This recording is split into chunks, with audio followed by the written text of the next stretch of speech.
So if I was going to make, this is the apprentices, but you're only seeing me because the speaker view. So you don't see the 5 apprentices that are on. Prophet, TK, Studio Simba, Cygnus, and Anbu. I remember my dad put me on chores, $1 here, $2 there, empty the trash every night, the weekly trash, put it out, doing the dishes, fucking whatever the fuck, so yard work. I eventually worked my way up to $10 an hour, or $10. I don't know if it was an hour. I think it was $10. It was at some point $10 an hour, like yard work, when I had lots of yard work to do. So 4.5 hours earned me $45.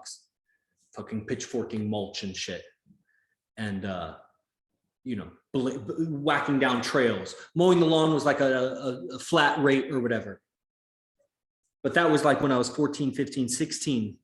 By the time I was 16, I was earning 10 an hour. But then by that point, then I got a job at the gun range. It's called a trap range, which also has a ghetto talk for drug dealing, but it was a trap range throwing out these clay discs that you shoot with a shotgun.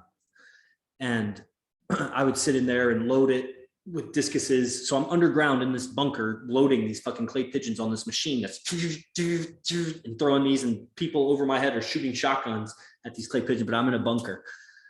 And then it's done, and then I crawl out. I didn't earn much there.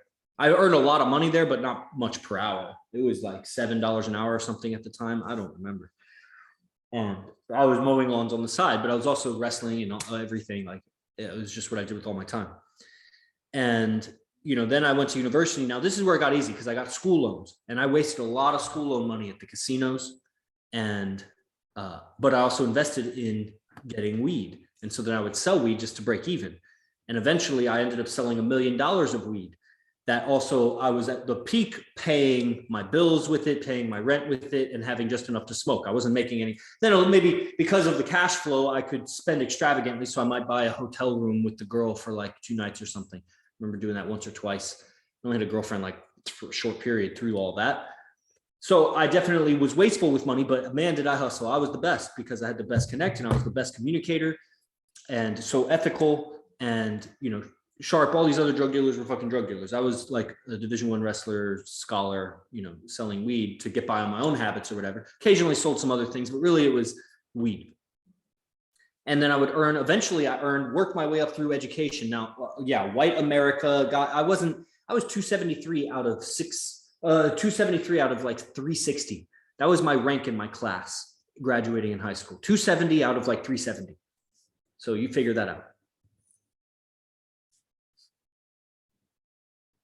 1340 SAT, very high on math, not very high on English, and never read a book yet at that point. And I'd opened a book, but I just never read a book, like the whole book. And, I don't know how much white privilege there is in that, but I guess I got into Oklahoma University, which is like an 88% acceptance rate or something. So it's not like the most scholar university, but they had good geology and good engineering and stuff. And that's where I got masters, and I was getting loans. There's the white privilege, the fucking parents that were responsible their whole life and lived a very straight edge, regular ass life and paid all their bills and fucking worked their ass off for 20 years, white privilege ass motherfuckers. And then, so with those loans, like I did what I did. By the time I was getting a master's, I think I was getting a little bit of loan. I was also getting paid to teach. So all my education was coming to fruition with $600 a month teaching fucking college classes. And so that's what that level of education gets you. And so then I go to Florida, and I'm so smart. I've invested so much in myself, over $100,000 in debt, invested so much in this intellect about some things that only a few people care about in the world, that I was able to get, I think it was about $2,000 a month was what I got paid in Florida for doing research. So for doing and teaching. So for being a graduate assistant, so that was my job. Like, this is my work. I went from, also when I was wrestling in college, I was teaching, coaching at camps in the summer. So I would earn whatever that would be, like $600 a week or something, for basically being on staff, on site the whole day, staying in the dorm rooms with the kids and fucking coaching them.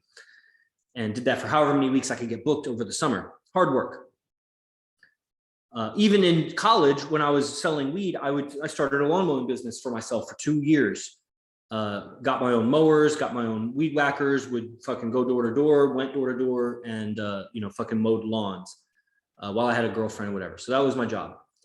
And then, I go to Florida, I'm getting paid $2K a month to do like research and publish papers and like just because you couldn't do it now. Only some people are interested in what I was doing, but most people were incapable of doing what I was doing because of the level of intelligence and awareness on the subject and the diligence to write and edit and, just that level. You needed some education to do it. And eventually I got into teaching yoga. Now, around that time, I had to pay for yoga teacher training. So I had been endowed with white privilege again, because my parents gave me some stocks for getting a bachelor's degree or master's degree, one of those things. They gave me some stocks I wish they had just sold those to pay for my college in the first place, but whatever. Actually not, because here I am.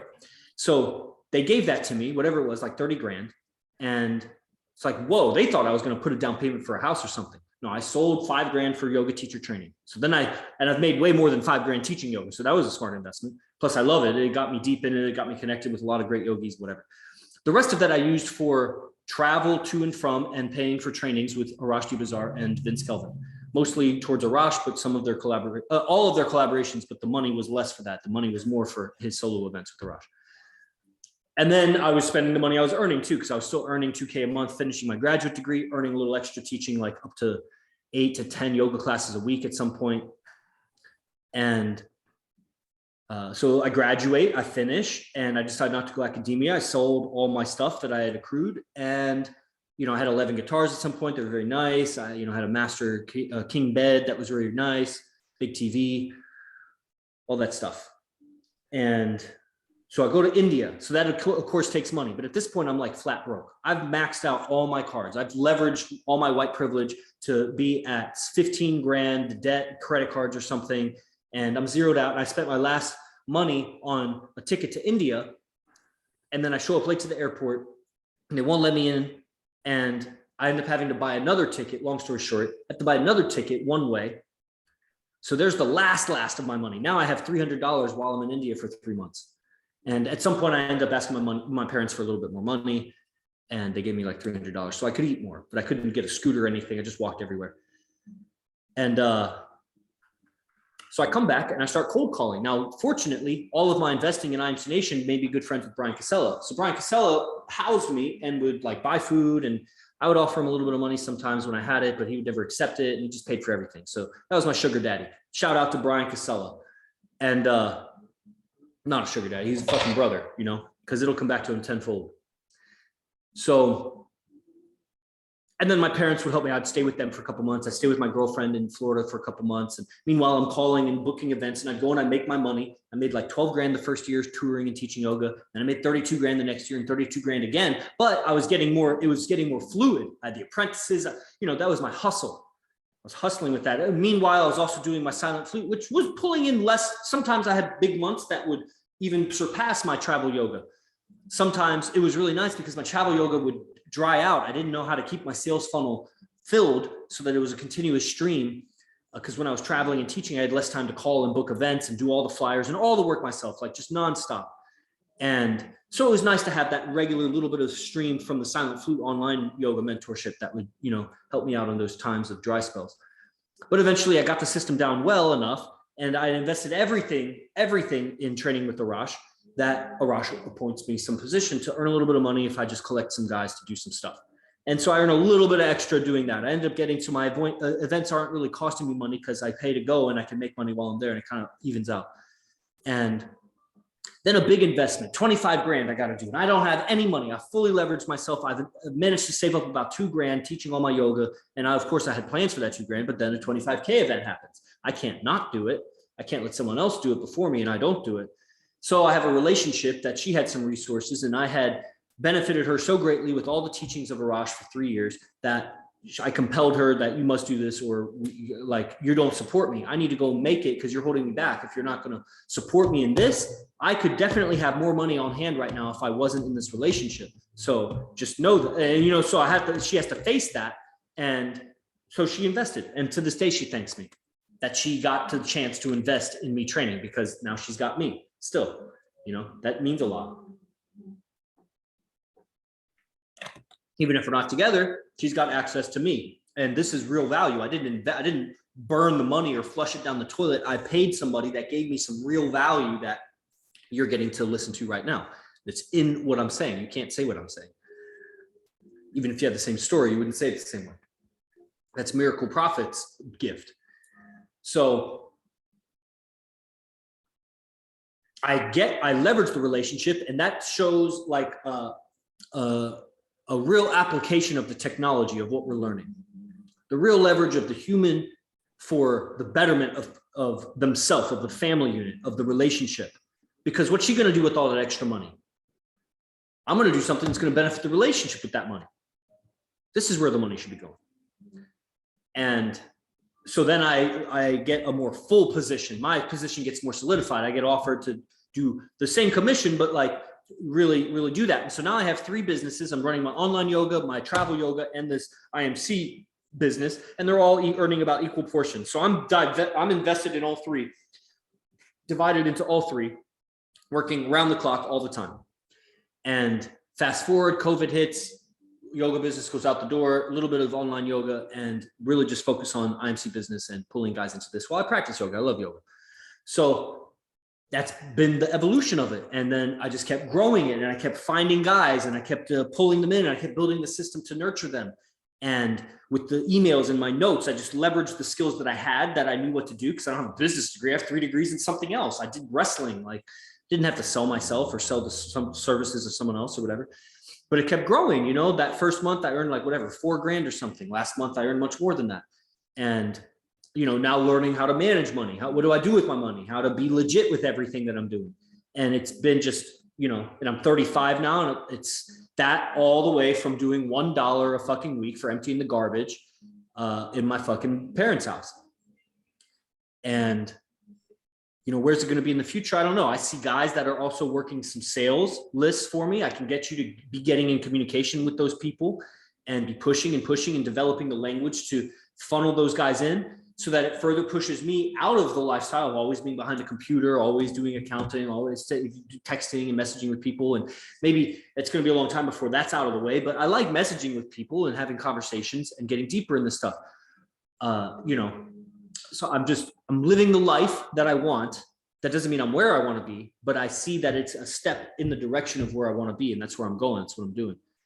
So, I think that's what we all want. And it's not easy. And you may be older, you may be younger, you maybe have been on the path longer for shorter. But if you stick with it and you have mentor and you take your notes and you apply it, day in and day out, you make your wake up, you do your discipline. It's just a grind, and you learn to appreciate. You learn the technology of the mind, how to appreciate, how to be thankful, how to your mindset's very important. For the sponsorship this month, I'm going to give some bonus material from my Pyramid of Success event with Arash, and some old notes from Arash and Brian Casella business and sales.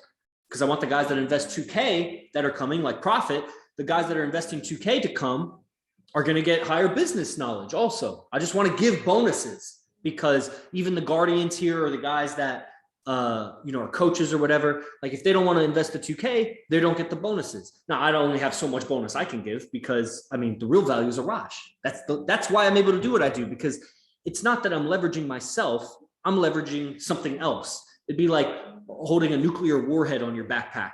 And you have a lot of leverage at the negotiation. You have dynamite strapped to you. You got a lot of negotiation. I got the power.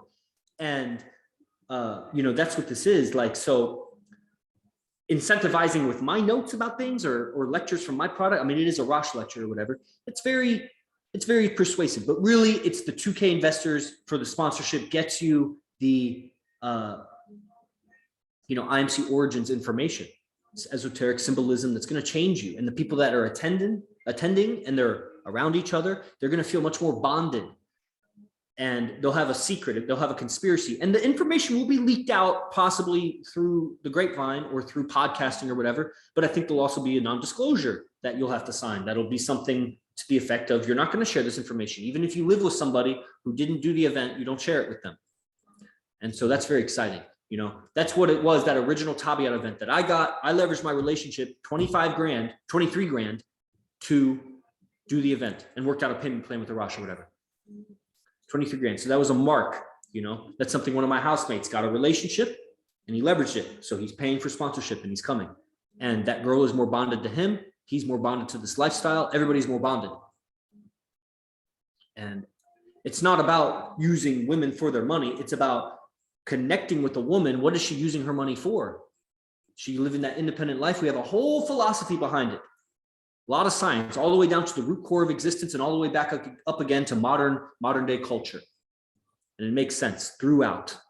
You know, it's very thorough. So that's what this IMC Nation is a new Illuminati. It's a new breed. It's a new breed of man, new information, new ability to communicate. And that, you know, that age-old imagination that's been so covered over by a bunch of muck and culture and just programming and shit.